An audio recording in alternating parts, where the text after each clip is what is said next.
Crimes et témoignages, la collection de podcasts de faits divers de France Bleu. Des gens qui ont tué comme ça pour tuer, quoi. Ils savent à quel moment ils vont agir, où ils vont agir. Il s'est fait piéger par cette fille qu'il connaissait. On n'est pas sérieux quand on a 17 ans. Je comprends pas, mon fils c'était un amour. C'est que c'est une affaire qui a beaucoup marqué. L'affaire Victor Faget avec Fanette Hourt de France Bleu Gascogne. Découvrir des enfants morts, on va dire que c'est quelque chose, pas d'habituel, mais qui arrive. Mais que ce soit fait par d'autres enfants, c'est difficile à prendre en compte dès le départ. Parce que même si en face de soi on a un meurtrier et une complice, en fait en face de soi on a des jeunes gens de 17 et 16 ans qui ont l'âge d'enfants que je connais et qui n'ont pas à être dans ces rôles-là. 2 enfants qui tuent un autre enfant et qui en plus préméditent, préparent leur acte. C'est insensé et pourtant, c'est bien l'affaire dont je vais vous parler aujourd'hui. Je m'appelle Fanette Hourt, je suis journaliste à France Bleu Gascogne dans les Landes, et quand je découvre cette affaire et la mort de Victor Faget, à la radio, mes collègues la résument ainsi, l'affaire du guet-apens amoureux. Un adolescent pris au piège par le nouveau petit copain de son ex-petite amie, et tous les 3 ont 16 et 17 ans. Une affaire qui commence le dimanche 2 février 2020 près de Dax. La veille au soir, Victor est sorti, mais il n'est pas rentré. Et c'est ça qui immédiatement inquiète le papa de Victor, Jean-Luc Faget. Le matin, quand je me suis levé, j'étais dans sa chambre, je ne l'ai pas vu. Je me dis, oh là, il y a quelque chose qui se passe. J'ai essayé d'appeler ses copains, il m'a dit, non, on n'a pas vu Victor, on ne sait pas où est-ce qu'il est. J'ai dit, écoutez, essayez de voir s'il n'est pas chez une autre copine ou... Alors ils m'ont rappelé après, ils m'ont dit non, on n'a pas de nouvelles et tout. J'ai dit oh là, il y a un truc qui va pas. Donc l'après-midi, j'étais à la gendarmerie quoi. Et moi je leur disais pourtant, mais écoutez, attendez, non, il n'a pas fait de fugue et tout, il n'a jamais fait de fugue. C'est pas normal, mon fils n'est pas rentré, il y a un souci, personne ne sait où il est, c'est pas normal quoi. Jean-Luc Faget est sûr de lui. Il y a quelque chose qui cloche. Et c'est cette certitude, la certitude d'un père, qui fait immédiatement prendre un tournant à cette disparition. L'un des principaux enquêteurs qui a porté cette affaire, c'est le major Laurent Salle. À l'époque, il travaille à la brigade de recherche de Dax, un homme grand, sûr de lui, un enquêteur aguerri avec beaucoup de charisme, mais aussi beaucoup de psychologie et d'humanité. Je vous emmène à sa rencontre, là où le corps de Victor a été découvert à Isos, juste à côté de Dax, une petite route de champs à l'extérieur de la ville. Il y a quelques maisons isolées, on entend au loin le bruit des voitures, de la vie. C'est là que nous retrouvons Laurent Salle. On a l'habitude des jeunes garçons qui ne rentrent pas le samedi soir chez eux au cours d'une soirée ou après une soirée. Mais ma collègue qui poursuit l'audition du papa est emporté par sa force de conviction à lui et il arrive à la convaincre que la disparition est inquiétante. Et la force de conviction du père m'amène aussi à penser que la disparition est plus que troublante. Donc on fait des enquêtes d'environnement, de voisinage qu'on fait auprès des jeunes qui connaissent Victor et tous confirment ce que dit le père, c'est-à-dire que s'il était parti chez une fille, il l'aurait dit à son père. Le jour même du signalement, très rapidement, les enquêteurs analysent les dernières données téléphoniques du portable de Victor.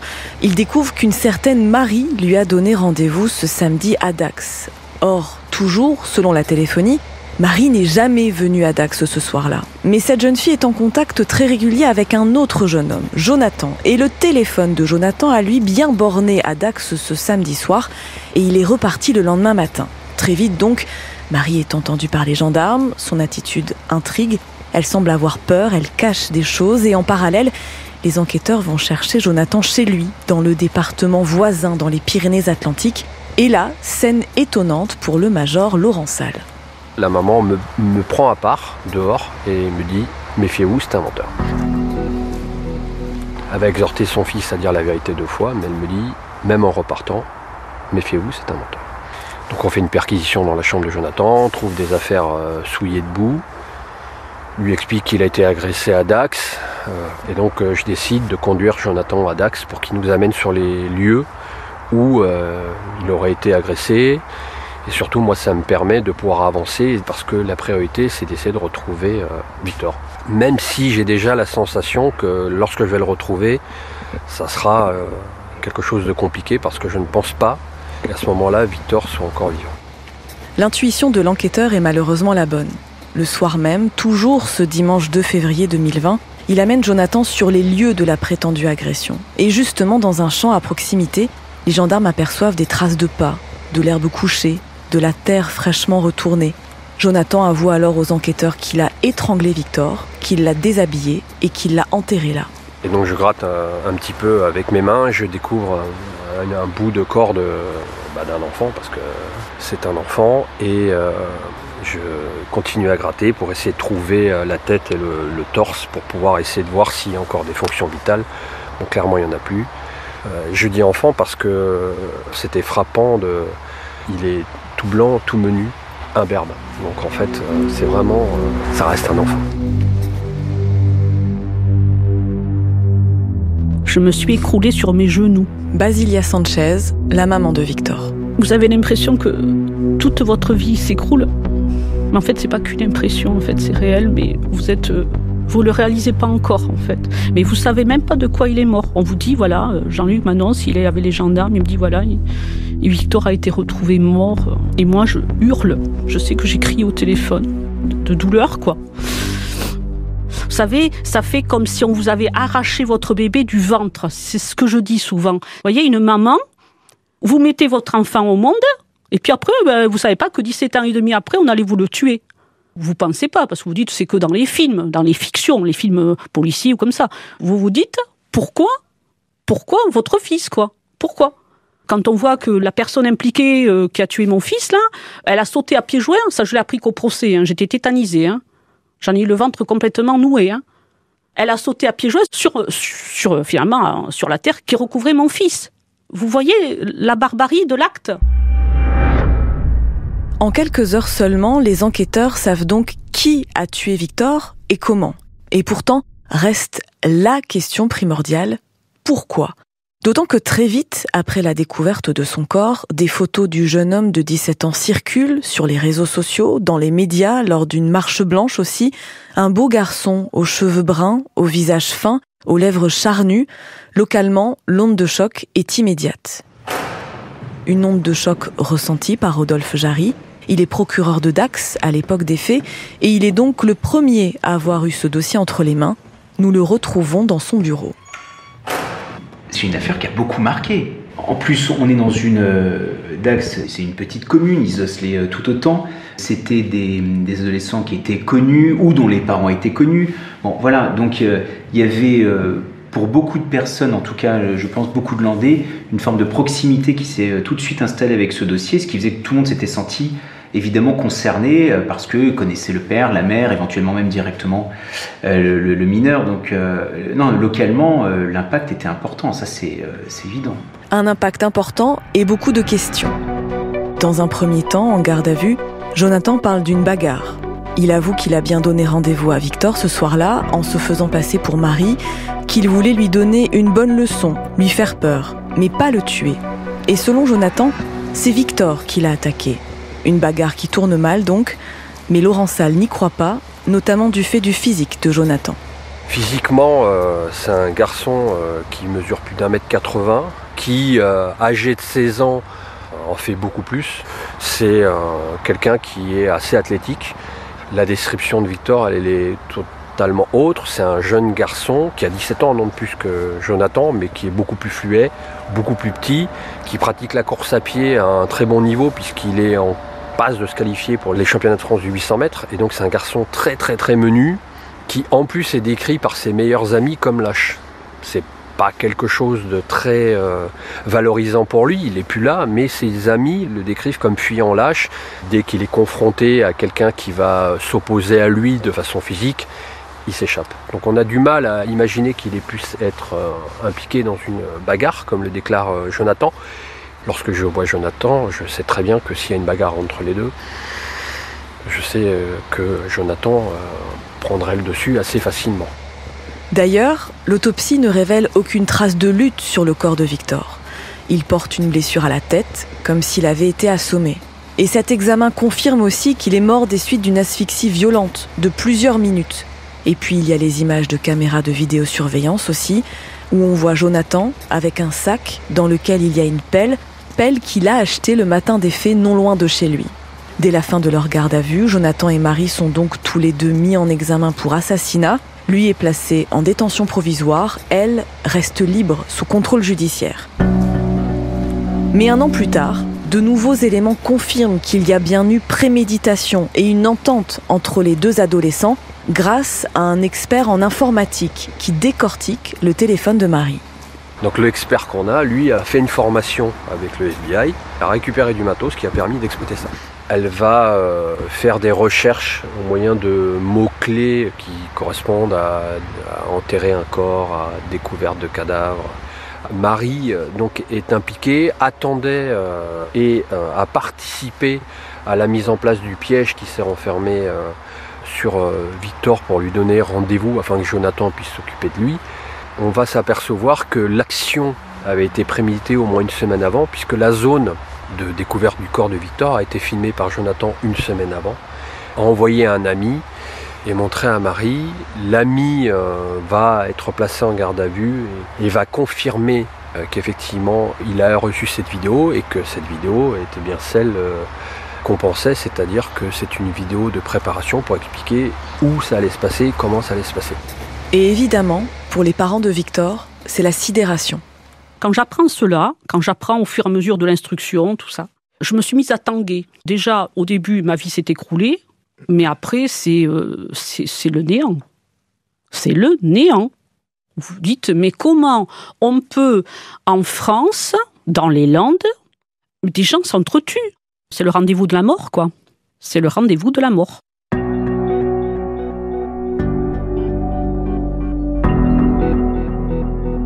Comment deux adolescents de 16 ans ont-ils pu en arriver là?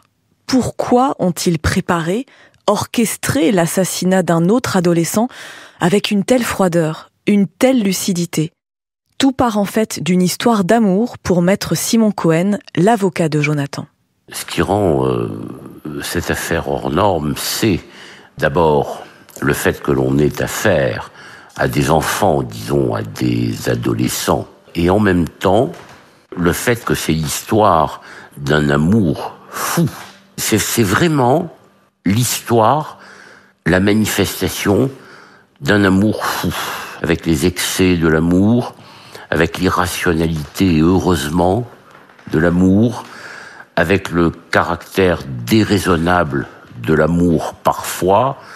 Et c'est l'une des raisons pour laquelle, d'ailleurs, j'accepte cette défense, parce que je trouve qu'il y a là, véritablement, la trace indélébile des rêves, des folies aussi, et des drames de l'enfance ou de la fin de l'enfance. Une histoire d'amour, ou plutôt une histoire d'emprise, celle de Marie sur Jonathan, pour le major Laurent Salle. Il est, pour moi en tout cas, sous son emprise, puisqu'il change totalement de personnalité au moment où il rencontre Marie. Ses meilleurs amis qui le connaissent disent que dès le départ, il a rencontré une fille et qu'à un moment de cette rencontre, il a changé. Il a changé de façon de s'habiller. C'est quelqu'un qui se rasait, là il se laisse pousser les poils. C'est quelqu'un qui ne fumait pas, là il fume. C'est quelqu'un qui ne buvait pas, là il boit. Mais en très très peu de temps. Sa téléphonie démontre que avant sa relation avec Marie, il avait très peu de contacts et pratiquement aucun qui n'était pas sa famille proche ou ses amis. Et à partir de là, les contacts avec Marie vont être exponentiels. Et à partir de ce moment-là, il se coupe de ses relations et il reste avec elle. C'est une fille qui a l'air superficielle dans sa façon, on va dire, de se vêtir et de se comporter, mais qui est remarquablement intelligente également. C'est une fille très réfléchie et qui a une personnalité particulière et qui a un passé particulier parce qu'elle a perdu son papa dans des circonstances dramatiques et qu'elle semble se nourrir de cette cicatrice-là. Ce n'est pas la jeune fille que Jonathan pense qu'elle est. Moi, je pense clairement que Jonathan est le bras armé de Marie et je ne suis pas sûr que Jonathan soit prêt à accepter qu'il a été et qu'il n'a été que cela. On va découvrir au fil de l'eau qu'il a un mépris pour beaucoup de gens du fait qu'il pense qu'il est vraiment supérieurement intelligent. Je pense qu'il imagine qu'il a été le bras armé de la justice, de la loi du talion, et qu'il l'a fait sciemment, et qu'en aucun cas son ex-petite amie ait pu le amener à faire ça. La loi du talion, œil pour œil, dent pour dent. Ce que Marie raconte à Jonathan, c'est que Victor l'a violée, version qui n'a jamais été confirmée par l'enquête, au contraire même. Victor est un garçon qui plaît beaucoup, qui drague beaucoup, et qui a des petites amies, beaucoup. Toutes affirment qu'il a toujours respecté leurs désirs, mais Jonathan croit à ce viol dur comme fer. La question, ce n'est pas de savoir si le viol a existé ou s'il n'a pas existé. Par rapport au fait, ça n'a aucune importance. Mais ce qui compte, c'est que cela a agi avec la force d'un mythe. Ce qui a fait agir, c'est ce levier, réel ou imaginaire, peu importe. Et indiscutablement, c'est ce qui a fait mouvoir, après l'avoir fait s'émouvoir, Jonathan n'aurait jamais commis cet acte s'il n'y avait pas eu Marie, s'il n'y avait pas eu l'idée qu'il se faisait de Marie, s'il n'y avait pas eu la manière dont il vivait sa relation avec Marie, s'il n'y avait pas eu ce qu'il a compris de ce que lui racontait Marie, parce qu'il y a toujours un décalage entre le propos que l'on reçoit et celui que l'on retient, mais c'est indissociable tout ça, et c'est ce qui donne aux faits leur nature éminemment passionnelle. Jonathan et Marie sont donc renvoyés devant la cour d'assises des Landes pour assassinat et complicité d'assassinat. Un troisième adolescent qui savait ce qui allait se passer mais qui n'a rien dit est lui jugé pour non-dénonciation. Un procès qui a lieu à huis clos pendant 11 jours en novembre et décembre 2022. 11 jours à jamais gravés dans la mémoire de Jean-Luc Faget et de Basilia Sanchez, le papa et la maman de Victor. Non, mais ce qui fait froid dans le dos, c'est quand vous voyez justement ces trois barbares. Mais quand vous les voyez, ça fait peur, quoi. Ils ne ressemblent pas à des barbares. Mais quand vous les voyez, ça fait peur. C'est incompréhensible. Enfin, moi, je n'arrive pas à comprendre. Personnellement, je n'arrive pas à comprendre. Celui qui a allumé mon fils, il me regardait droit dans les yeux. Je dis, mais c'est impressionnant, quoi. Je veux dire, j'arrive, moi, je le regarde, il me regarde, il baisse pas les yeux, quoi. Mais ça veut dire, il a peur de rien. Celle qui a commandité l'assassinat de mon fils, de A à Z, elle se lève à un moment donné, et elle me regarde, elle m'a dit, j'espère qu'un jour vous allez me pardonner, quoi. Non, mais c'est... Moi, si vous voulez, j'aurais voulu qu'elle dise la vérité. Voilà. Bon, elle n'a pas voulu la dire, elle avait 2 avocats pour elle, donc elle les a laissés parler. Et par contre, celui qui a donc donné le coup fatal à mon fils, il s'est levé parce que lui, je pense qu'il avait quelque chose à dire. Manque de peau, il y a son conseil qui s'est mis devant lui, et en lui disant non, dis rien. Et lui, tout d'un coup, il se rassoit. Il y a quelque chose qui se passe, quoi. Et pourquoi ? Son conseil, l'avocat de Jonathan, c'est maître Simon Cohen. Jonathan est une personne vertébrée moralement. C'est le contraire d'un désinvolte. Ça n'a rien à voir avec ce que l'on appelle les jeunes voyous. Tant et si bien que, et heureusement, une manière de distanciation se produit. Et donc on avait l'impression, parfois, d'un jeune homme qui se racontait comme s'il s'agissait d'un autre. Et parfois, d'un autre qui se livrait comme s'il était un jeune homme comme tout le monde. Il y avait un poids et une particularité. Le poids, c'est celui de la mort d'un adolescent que rien n'aurait dû confronter à une fin pareille. C'est pas possible. Il y a quelque chose d'irréel lorsque l'on se dit qu'un adolescent est tué comme ça, par des gens qui ne sont pas particulièrement violents, qui ne le sont pas du tout, par des gens qui ne sont pas endoctrinés, par des gens qui ne sont pas fanatiques. Ça, c'est un poids terrible. Et pour le reste, un sentiment d'irréalité lorsque l'on entendait, lorsque l'on regardait les accusés, Jonathan et Marie, qui ressemblaient à des jeunes gens bien élevés, intelligents, ayant plus l'air de passer un examen que de répondre d'un crime. Extraordinaire décalage. Je veux dire, on se disait à la fois que les faits justifiaient peut-être qu'ils fussent emprisonnés, mais que ce qu'ils étaient rendait leur situation de détenu incompréhensible. L'avocate générale, elle, demandera aux jurés de la cour d'assises de ne pas retenir l'excuse de minorité. L'excuse de minorité, c'est ce qui plafonne les peines qui peuvent être données à des mineurs.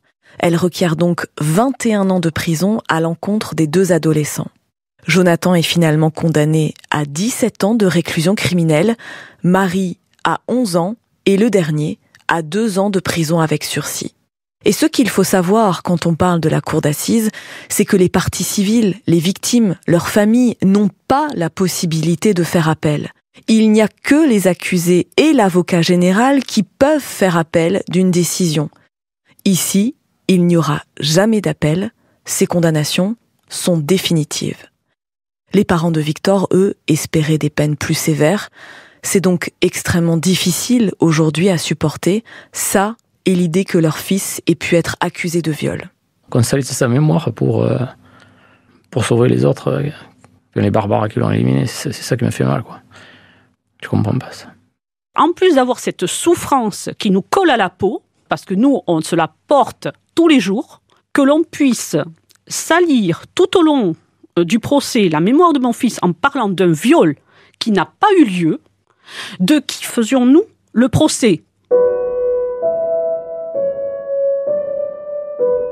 Basilia Sanchez a apporté avec elle un album photo. Vous voyez, je vous montre mon petit tout. Quand il était petit. Elle nous montre Victor enfant. Un petit cœur. Victor heureux. Un beau garçon. Oui, il était tout mignon. Des photos que Jean-Luc Fagé ne peut plus regarder aujourd'hui. Jusqu'à la fin de mes jours, je culpabiliserai, oui. En le laissant partir à ce rendez-vous, j'ai ma part de responsabilité. Je le sais. La seule chose qui me maintient en vie, c'est l'idée de pouvoir faire de la prévention contre toute forme de violence. J'essaie de garder espoir malgré que je suis anéantie tous les jours par le manque, mais il y a plus que le manque, il y a l'incompréhension, voilà, soyons courageux, j'ose espérer en un monde meilleur et en donnant des repères à la jeunesse, parce que vous voyez, la jeunesse d'aujourd'hui, elle sera les adultes de demain, vous voyez. En tout cas, essayons, moi je dis essayons. C'était l'affaire Victor Fagé, reportage Fanette Hourt, prise de son et mixage Charlie Azinco, production et réalisation Stéphane Deschamps, studio de création France Bleu.